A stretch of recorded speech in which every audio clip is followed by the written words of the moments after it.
Hello and welcome to my How Many Books Can I Read in 24 Hours vlog, aka I'm setting myself a big target and want to see how much I can read on very little sleep.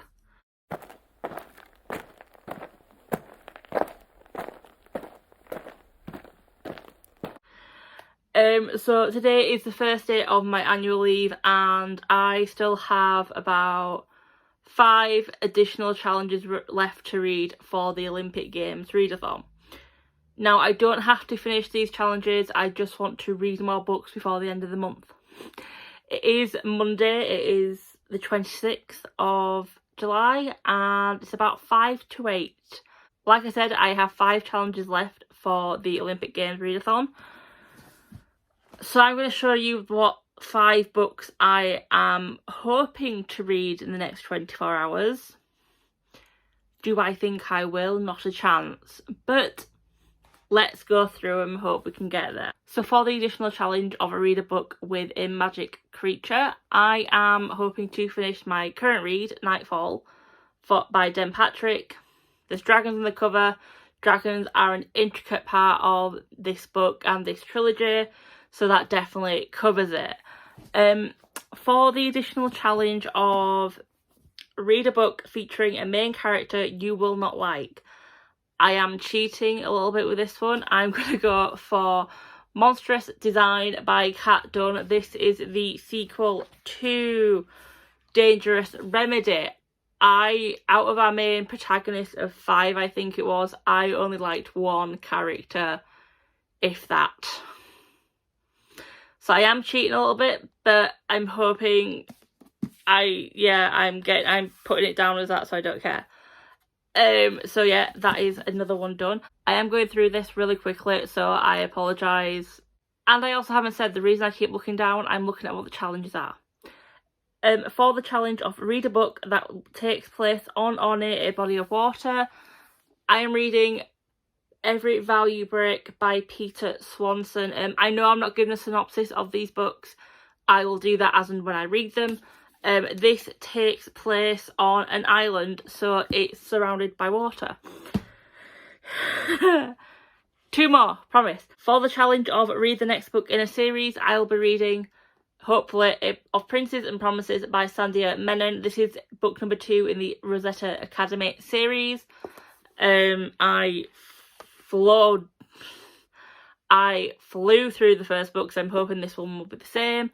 And for the last one, which is to read one of your most anticipated releases, The Sanatorium by Sarah Pearce. I have a variety of books to hope to read, 2 adults and 3 YA.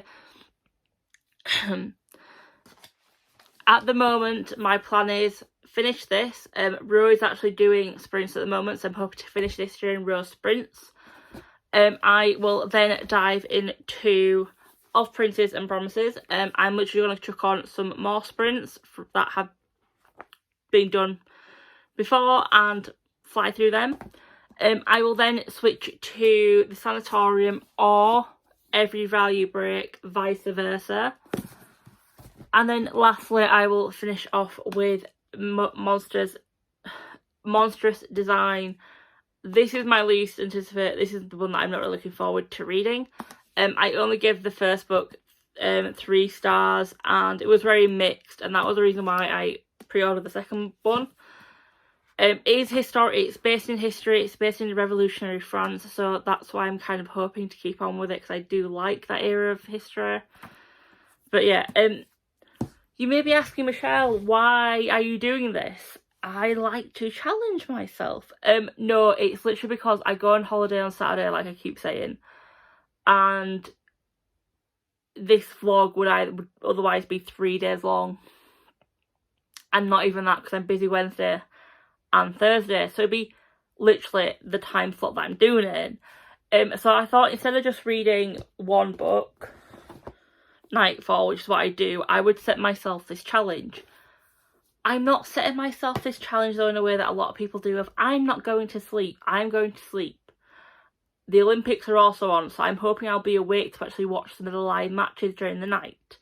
I believe there is semi-finals on tomorrow morning and Irish 7th rugby team is their last match at 3 in the morning. So if I do feel sleepy, I'm thinking sleep from 12 till 5 to 3, get up, keep reading, and yeah. Do I think I will read all 5 books? No, I think I will probably read about 2.5. That is my aim. For me, literally, I will be happy if I finish this,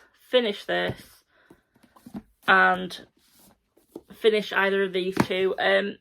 Whatever's left over, I will just read until whatever I can read on Wednesday. Great. Thursday, I will be filming my wrap up. So there you go. There's nothing off. That's it. Because Friday, I need to finish packing. If my sisters are watching this, I've already packed. It's just little things I need to add. So yes, like I said, it was 5:28. It is now. Oh, you can't see that. That's not good. 8:02. So I will hopefully periodically, whenever I update you, I will show the time on my iPad. So yeah, am I looking forward to this? Oh heck no, I'm not prepared at all. But I'm being positive. Don't ask me why, but I'm being really positive lately. It's weird. I don't like it. I think my family are weirded out by it as well. I think my friends are like, ooh, good. My family are like, what the heck? So yes, so I will update you when I have either finished this or something has happened where I've either chucked the book away because I'm like, what the frig? Didn't swear, I said frig. Or I'm like, oh my gosh. I think it will probably be when I finished. 11:15. That's probably backwards, but 11:15. I have finished Nightfall by Den Patrick. I was right, it was a 4-star. While I kind of guessed the ending, I didn't see exactly all the points. Like, I kind of saw what was going to happen, just not how to get there and how it actually happened. But yeah, a really, really enjoyable book. Definitely one that I think if my nieces or nephews or anyone is interested in dragons and an interesting magic system, and one where it's not a female who does all the fighting, there is actually a male protagonist who is a very big important part of the story, not just as a love interest but actually fights. And that's one thing I love. It's not just Shelrun or Kimmy who's doing it all. Stein's there too, and Steiger at the end, I think is the guy's name, Steig, who came in this one. Perfect. And having morally grey characters, I love it. It's just like, it's a 4-star just for the obviousness of some things, and like I said, the relationship with Christophine and Steiner. Nah. But now that is read, on to Of Princes and Promises. So this, like I said before, this is the 2nd book in the Rosetta Academy series. And these are like Disney, well not even Disney, like fairy tale inspired books. So the first book was, please tell me it's in the front of this, Of Curses and Kisses. And that was a reimagining of Beauty and the Beast. So this is like an international school based in Switzerland, I want to say. Well, that type, I don't think it actually says the country, but that type of environment, it's like Middle Europe. The first book, you followed 2 people from warring families who fell in love via Beauty and the Beast retelling. What more is to say? This book, you follow 2 characters from that book, Katerina and Rahul, and this is a story that loosely follows of the story of the Prince and the Pauper. So I will read you the blurb, because this one doesn't spoil anything for the first one. Katerina Laval, I'm not sure, is determined to show she's still the Queen of Rosetta Academy. Sure, her crown may be slightly askew after her ex-boyfriend Alaric cheated on her, but she's a Laval. She'll find a way to march right back in there, her hands clutching the strings to the whole puppet show. This time, she's going to be untouchable. Rahul Chopra knows that That moment he shared with Katerina Laval at the winter formal meant something. Surely she feels it too. He's a little uncertain how someone like him, socially inept to the point we're past adorable, could fit into her world, but he's loved Katerina for years. He knows they'll find a way. When Katerina finds out Alaric is taking a supermodel to the upcoming gala, she knows she cannot arrive without the perfect date. But the thought of taking another superficial Rosetta boy exhausts her. The solution? Sweet but clueless Rahul Chopra and a mysterious pot of hair gel with the power to alter the wearer into whatever his heart desires. When Rahul tries it, he transforms instantly into RC. Debonair, handsome and charming, but transformation comes with a price. As Rahul enjoys his new social standing, the line between his two personas begins to blur. Will he give up everything, including Katerina, to remain RC, or will this unlikely pair find their way back to each other? So I'm hoping I will have this finished about 2 or 3-ish, depending how quickly it reads, so I can watch the Rugby Sevens and then sleep for about 4 hours. Let's see how this goes. So it's literally been like 10 minutes since I last talked to you. I've just opened and I was right, I think, on the map, which is pretty cool. It shows you like where the school is and the town and stuff. It says Aspen, which I'm pretty sure is near Switzerland / France. Me and geography aren't the greatest, but yeah, it's really cool. Okay, this is a really nice quote. It wasn't a kiss that changed the frog, but the fact that a young girl looked beneath warts and slime and believed she saw a prince. So he became one, and that is by Rachel E. Goodrich. Making Wishes. I think that's really cute.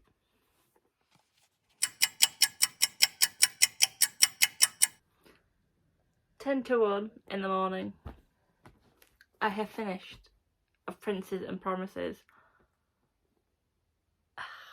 4 stars. Rahul and Katerina have my heart. I think they're really cute. The character building was fantastic for them and their friends. I think Sandhya has built or started to build who another book may be about, I think, which I'm really happy if it is. But yeah, really enjoyed it, really love the side characters, loved the plot. It was outlandish but it made sense. I can't give it 5 stars, and I can't say exactly why in detail because spoiler, but there's just the ending with that character was a bit like, I would not forgive that. So yeah, and that whole thing. Nah. But like I said, it is 10 to 1 in the morning, and I'm going to go to bed for 2 hours. The Irish rugby are on at 3, I believe, so I want to watch that, and then I will start my next book. But just over 4 hours gone, 5 hours gone, 2 books done, or 1.5, I should say. So I will see you whenever it is in the morning and which book I start. Not sure if you can hear that, but that's a rooster. It is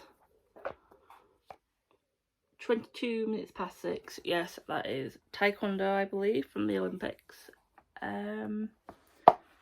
Guess who didn't end up waking at 3 o'clock? I slept straight through my alarm. So I'm a little bit behind where I would want to be. I would actually love to have been halfway through Every Value Break by Peter Swanson, but we move. We take the hits, we take the lows, we go. This is only 308 pages long, so I'm hoping I can finish this by about well, before 11 o'clock. So here we go. That rooster is fun at 4 in the morning when you've got the window open. After a whirlwind fairy tale romance, Abigail Baskin marries freshly minted Silicon Valley millionaire Bruce Lamb.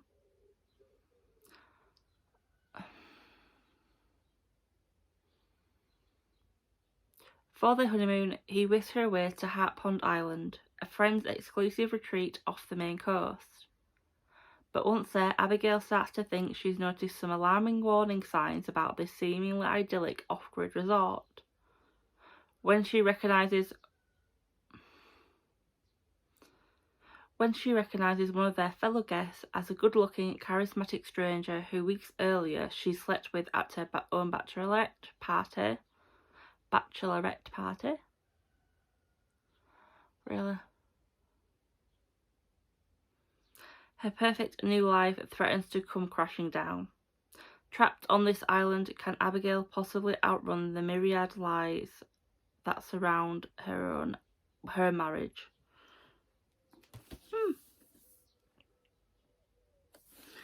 So like I said, only 308 pages, so my plan is to finish this by 11 at the latest.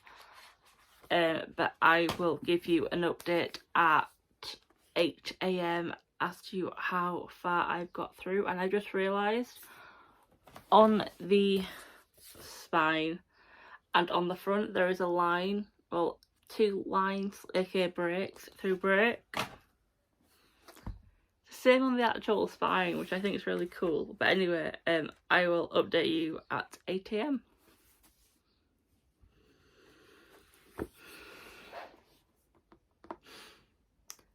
I'm not even 10% of the way through this book and I don't like this main character or her relationship.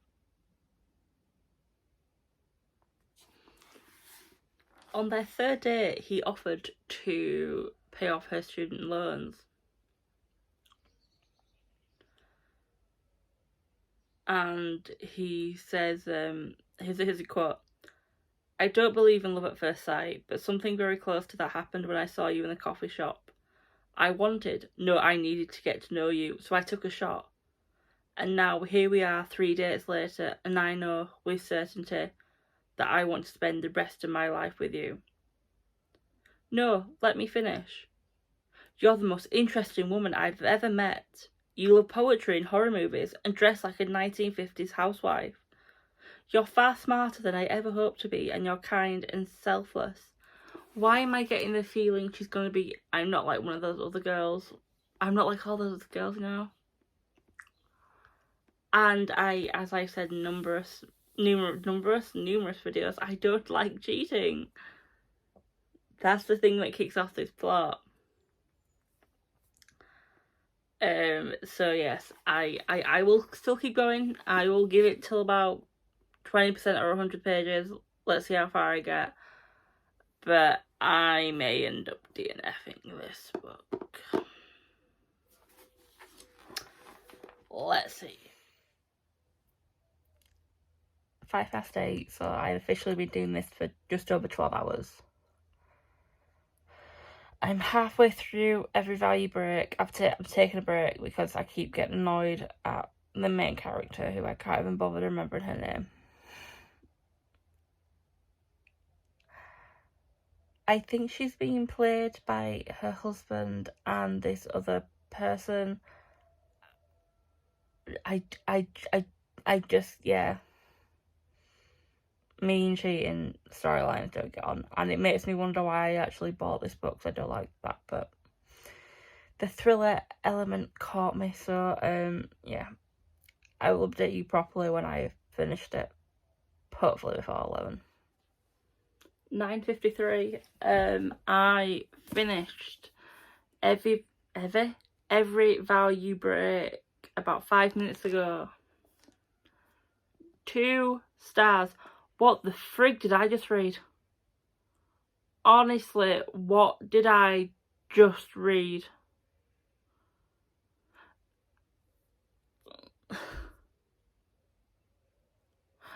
I want to spoil it so I can explain why it's so low, but I don't want to spoil it either. You can't just spring that on me and wrap it in a parcel and tell me it's a birthday present when actually it's a steaming pile of shit. Literally, this is so, no, let's go through the good things. The description of the landscape of this island, I loved. 1 star. 1 star right there.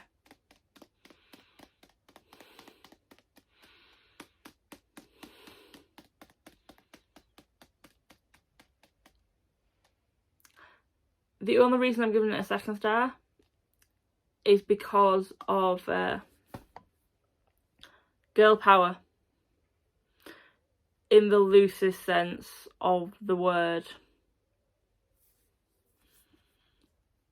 That's literally for 3 characters.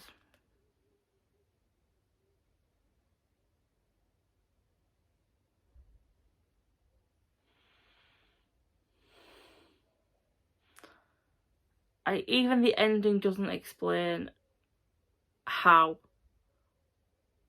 certain things happen. It gives you the impression it does, but it doesn't call them what it is. It doesn't say what it is, it gives you a different name for it. This is what I mean. It wraps it up like a present, that it's all been solved.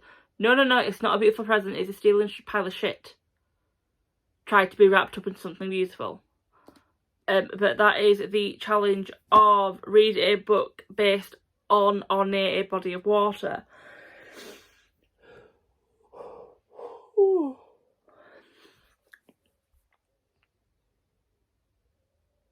I have 10 hours left. So my next 2 choices are the Sanatorium or Monstrous Design. I'm going to try and figure out how many pages that is and what I need to read per hour so I don't go crazy. So I've added the 2 pages of these 2 books together. It is 851. So to finish these, I need to read about 85 pages an hour. Doable. Extremely doable. I'm going to chuck on some reading sprints and just read. I know I said I wanted to read this one first, but I think I'm going to struggle to read this one because of how much I disliked in the first book. So I'm thinking I can get this one out of the way and then pick up what I'm hoping will be a strong 4 or potentially 5-star book. So these will be for the challenges of read a book where you won't like the main character. Cheating, but I know I won't. And then this for one of your most anticipated releases. So that's good.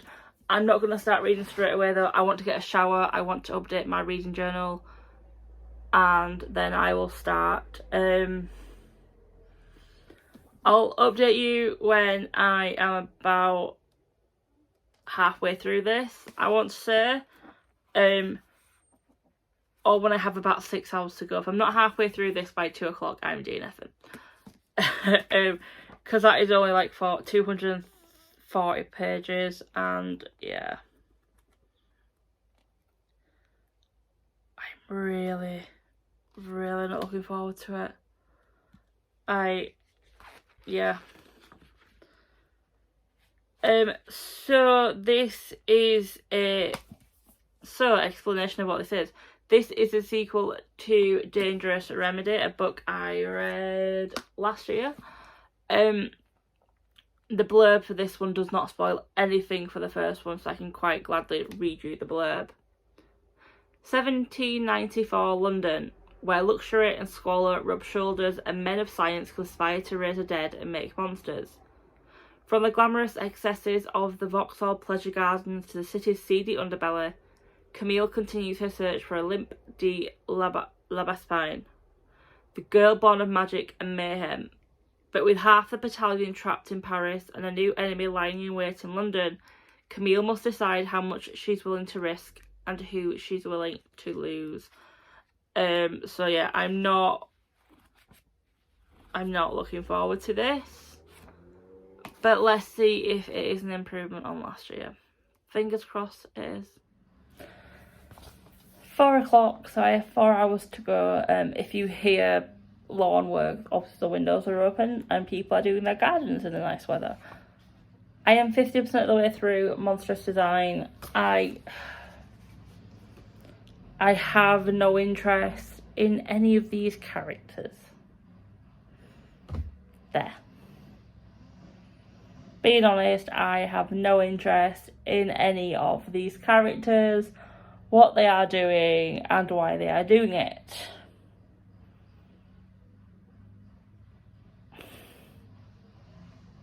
There we go. Am I going to DNF the book? No, purely for the fact that I'm doing it for a readathon. But I'm not going to push myself to read the Sanatorium. That book there. I can probably get through the next half in 2 hours. That's what I've done. I had a longer break than I hoped for this morning, but I needed it because I actually napped for 2 hours. So I've read from 2 till 4 and I've read 264 pages, so I can read 264 pages in 2 hours. It comes to the fact that I don't want to push myself to try and read 360 something pages in 2 hours for the Sanatorium, because I think I'm going to really enjoy that one. So my plan is to just finish this book as soon as possible, unless something miraculous happens in the next half. I have the littlest of interest to complete this trilogy. It's just not, I don't want to know anything. Nothing these characters do is making me want to read them. I know that I'm meant to want to read about them, but I don't. And that's an issue. At least in the first one, I wanted to read about Guile, I think it is. And then I wanted to read about another side character that came into this thing. A side character held my interest more than our main 2 characters. And even now, we're starting to hear a bit more about read a bit more about Guile, and I should be like, oh my god, Jess, what I want. No, because again, I'm wondering why he's even part of this group. He's not used as they're like, oh, we're all part of the same battalion, Dad's like, he's not used as that. Al, I think, is the other guy. He's not used to be part. He's literally used as a puppet for these 2 main girls, Ada and Cam. Really? Sorry about that. Yeah, they're literally just used as puppets for these 2, and it's just like, I have no interest in this, and I should be rooting for these 2 girls. They're in a lesbian relationship in revolutionary France. I should want to be there. One of them was part of the royalty, but not royal nobles, that's the word. The other one is from a father who is trying to push revolution. I should want to be rooting for them. I feel nothing for them. And that's not to say that, I think Kat Dunn's writing is bad, because it's not. Her description of revolutionary France and England at that time is phenomenal. I love the descriptions. I love this world that she's building. I just couldn't give 2 hoots about the characters. So my next update will hopefully be about 6ish from me saying I finished that. And then that will be it. I will wrap up this less than 24-hour vlog, because I'm not pushing myself to rush through a book where I know I will... Oh my god. I'm just realising I'll swap the Sanatorium for another of one of my most anticipated. Oh my god, and it's only like just over 100 pages. I'll let you know if I actually do end up stopping it, depending on what time I finish this one. 25:26, and I have finished Monstrous Design. I don't care. 2.5 stars.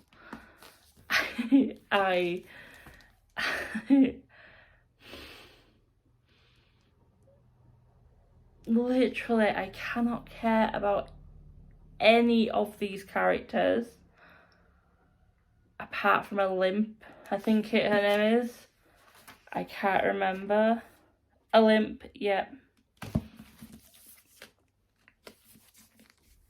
And James. He's really grown on me this book. The two main protagonists, Ada and Cam, I could not give two hoots about. I can't give two hoots about the big bads in this book. I genuinely was not interested at all. Which is really bad because I have to remember, I remember when I actually got reintroduced to the big bad in this book. I remember thinking, ooh, I actually quite like you because you might be like a good side plot. You might make this story better. When you learn about his secrets, I want to say I'm shocked, but I'm really not. You're meant to root for these two girls to be together. They have such a toxic relationship.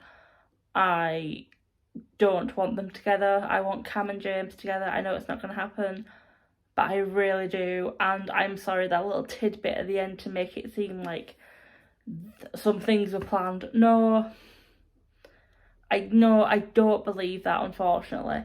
And I do say unfortunately because, like I said earlier, Kat is really good at describing the world, and the action scenes, I do have to say, were quite interesting and detailed. Just the characters and the overall story. Will I get the third book? No. I genuinely can't. No, I can't force myself to read the third book. I can't. But obviously that is the challenge of to read a book where you will hate one of the characters complete. I know I did originally say I would want to read The Sanatorium for one of your most anticipated books. I haven't got time. It'll be probably 2 hours to try and read. 383 pages is not going to happen. I could have read it if I didn't have that 4-hour break, but I enjoyed that 4-hour break, so I'm not complaining. But I do have another book to replace it. Now, this is a quick read. The Baby Is Mine by Oyinkan Braithwaite. It is a short read. It's 104 pages. Big writing. I can get that read in an hour. This is the same author as My Sister the Serial Killer, which my friend got me for my birthday, so I'm hoping that if I enjoy this, I will definitely enjoy that book. I'll read you the blurb. When his girlfriend throws him out during the pandemic, Bambi has to go to his uncle's house in lockdown Lagos. He arrives during a blackout and is surprised to find his aunt Bidemi sitting in a candlelit room with another woman. They both claim to be the mother of the baby boy, fast asleep in his crib. At night, Bambi is kept awake by the baby's cries, and during the days, he is disturbed by a cockerel that stalks the garden. Oh my gosh, that is my life at the moment. Hopefully in the clip from this morning you'll have seen that. There is sand in the rice, a blood stain appears on the wall, someone scores tribal markings into the baby's cheeks. As the fight between the two women turns even more dangerous, Bambi has to find out which woman is lying and which is telling the truth. The reason I got this book, A, it was £1, and B, it reminded me of the Bible story where two women go to the king and claim that there's a baby that is both theirs, and he carves the baby in half because both women refuse to give up claims, and when he does, he realises that one woman is more upset than the other. I think it's King Solomon, do not quote me, I haven't read the Bible in years. But yeah, it's 104 pages, so I am thinking I will fly through this one, so hopefully I am coming to you at 6:30 or 7:15, no, let's say 7 o'clock to say I have finished, and then I will have finished this 24-hour readathon and I can go and get changed and go to bed, because I'm meeting sister and nieces tomorrow and I need to sleep. So I will see you when I have finished this book. 6:15 and I have finished The Baby Is Mine. I gave it 3 stars because it was kind of obvious where this child had come from and what had kind of happened once you'd learned the, because you, well, because you knew the background of this guy and his family. I kind of figured out what had happened with the baby. I just didn't understand that ending. And yeah, it was, for me, I just felt like you're punishing these women for something that they can't help. Well, one of them couldn't help. The other one, while she shouldn't have done what she did, it wasn't her fault that what had happened. And I just found that, apart from looking after the child very well and monitoring these women, the main character was a bit of a douche. So 3 stars. But that is all the additional challenges for the Olympic Games Readathon complete, which means I don't have to read anything else for July. I'm so happy. So during this 24-hour, although it's more like a 22-hour, but I'll still call it 24-hour readathon, I have read 5 books. I'm a happy bunny, and I think that works out at just under 1,400 pages, which isn't bad. But I'm going to finish this vlog here. I hope you enjoyed this vlog. While I am hoping to do more theme vlogs, I'm not going to plan 24-hour readathon vlogs again, because I work full time, and when I book time off work, I book time to sleep or see family or do things, not read. I was just very lucky that I had today off, well, today and yesterday, and I didn't really have to do much. So that being said, I will see you all in my next video. Bye!